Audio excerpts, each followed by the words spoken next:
1930வது ஆண்டு சட்ட மறுப்பு இயக்கத்தை தொடங்குகிறார் காந்தியடிகள். நாடு முழுக்க விறுவிறுன்னு பரவுது சட்ட மறுப்பு இயக்கம். 1932வது வருஷம் நம்ம திருப்பூர் குமரன் அவர்கள் இந்த போராட்டத்தில் கலந்துக்கிறாங்க. கலந்துக்கிட்ட குமரன் கொடியை, இந்திய தேசிய கொடியை கையில் வச்சுக்கிட்டு வந்தே மாதரம் வந்தே மாதரம்னு பயங்கரமாக கூச்சலிடுறார். ஆங்கிலேயர்கள், போலீஸ் அதிகாரிகள் அவரை பயங்கரமாக அடிக்கிறாங்க. ஆனால் அவர் கடைசி வரைக்கும் அந்த வந்தே மாதரம்ங்கிற முழக்கத்தை விடாமல், நம்ம இந்திய தேசிய கொடியை கீழே விழாமல் பயங்கரமான அடி. சாக போகிற தருவாயில் இருந்தும் கூட அந்த இந்திய தேசிய கொடியை அவர் கீழே விடலை. இதனால தான் அவரை கொடிகாத்த குமரன்னு சொல்கிறோம். அடிபட்டு அவரை மருத்துவமனையில் சேர்க்குறாங்க. சிகிச்சை பலன் இல்லாமல் திருப்பூர் குமரன் இறந்துடுறார்.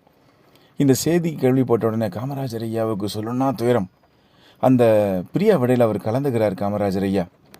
அப்போ அவங்க குடும்பம் படுற வறுமையை நேரில் பார்த்த காமராஜர் ஐயாவுக்கு மனசு தாங்கலை. உடனே அதிகாரிகளை கூப்பிட்டு பேசுகிறார்.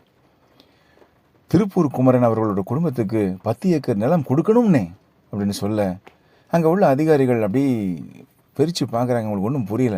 அப்போ சொல்கிறார், சுதந்திர போராட்டத்தில் கலந்துக்கிட்டு தன்னோட உயிரையே விட்டுருக்கிறார் இந்திய தேசிய கொடிக்காகவும் இந்திய நாட்டுக்காகவும். அப்படிப்பட்ட தியாகிக்கு நம்ம நிலம் கொடுக்கணும்னே, அவரோட குடும்பம் அந்த நிலத்தை வச்சு ஏதாவது விவசாயம் பண்ணி புழைச்சிக்கும்னே அப்படின்னு சொல்கிறார். இதை கேட்ட அதிகாரிகளும் உடனே அந்த 10 ஏக்கர் நிலத்தை திருப்பூர் குமரன் அவர்கள் பேரில் எழுதுகிறாங்க. காமராஜர் ஐயாவுக்கு இந்திய தேசிய போராட்டத்தில் கலந்துக்கிட்ட தியாகிகள்னா ஒரு தனி பாசந்தாங்க. காரணம், இந்திய சுதந்திர போராட்டத்தில் கலந்துக்கிட்ட அந்த வீரர்களை அவர் எப்பவுமே மதித்தார். அந்த தியாகிகளை மனசார பாராட்டினார். அவங்கெல்லாம் இல்லைன்னா சுதந்திரம் கிடச்சிருக்காதுன்னு காமராஜர் ஐயாவுக்கு நல்லா தெரியும்.